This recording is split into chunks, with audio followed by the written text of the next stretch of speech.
History में बहुत strange अजीब इंसिडेंट्स हुए हैं, पर आज जो मैं आपको बताने जा रहा हूँ उसके लिए आप बिल्कुल भी रेडी नहीं हो। इमेजिन करो, शहर के बीच एक औरत अचानक डांस करना शुरू कर देती है।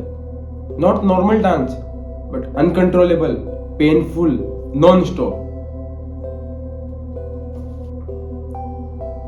लोग पहले मजाक समझते हैं, फिर शौक, फिर डर।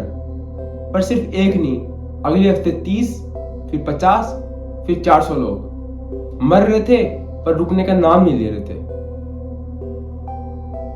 यह है the dancing plague of 1518, history का सबसे स्ट्रेंज एपिडेमिक।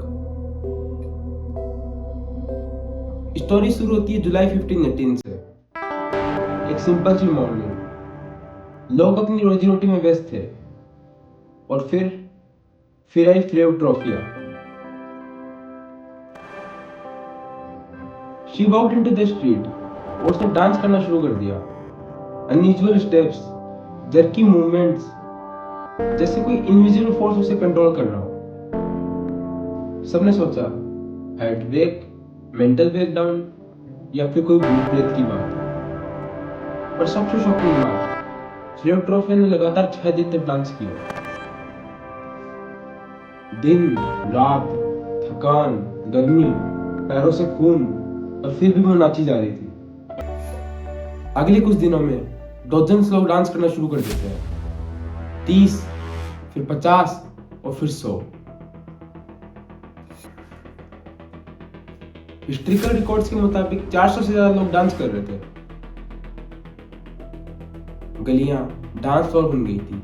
लोग हंसते हुए, चिल्लाते हुए और रोते हुए बस डांस करे जा रहे थे। कुछ लोग गिरकर कोलैप्स हो जाते तो कुछ लोग हार्ट अटैक से मर जाते।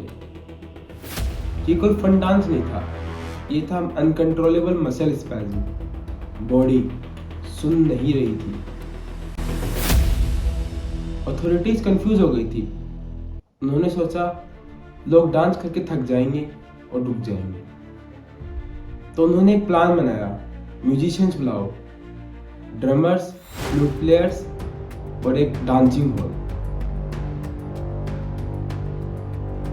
सोचो, एक डेडली एपिडेमिक चल रहा है और सरकार बैंड बजा रही है। बट द प्लान बैकफायर्ड और आउटब्रेक और भी ज्यादा तेजी से बढ़ गया और ज्यादा लोग डांस में शामिल हो गए।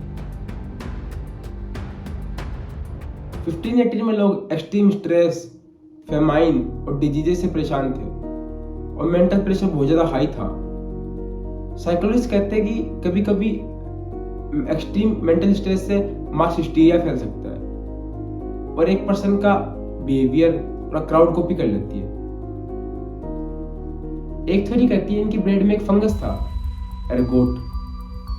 ये एलएसडी जैसी हेलुसिनेशन देता है, तो अनकंट्रोलेबल मूवमेंट्स, मसल स्पैज्म, ये सब हो सकता था।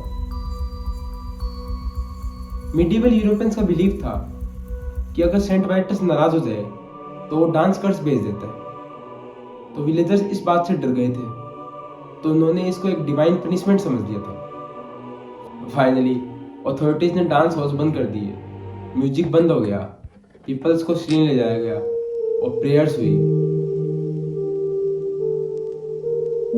और धीरे धीरे एपिडेमिक खत्म हो गया। जैसे शुरू हुआ था वैसे ही खत्म, बिना एक्सप्लेनेशन खत्म। आपको क्या लगता है, मास हिस्टीरिया, फंगस या रिलीजियस कर्स? कमेंट में जरूर बताओ। और ऐसे ही सिनेमैटिक और क्यूरियस स्टोरीज के लिए सब्सक्राइब करो मैंक एक्सप्लेन्स।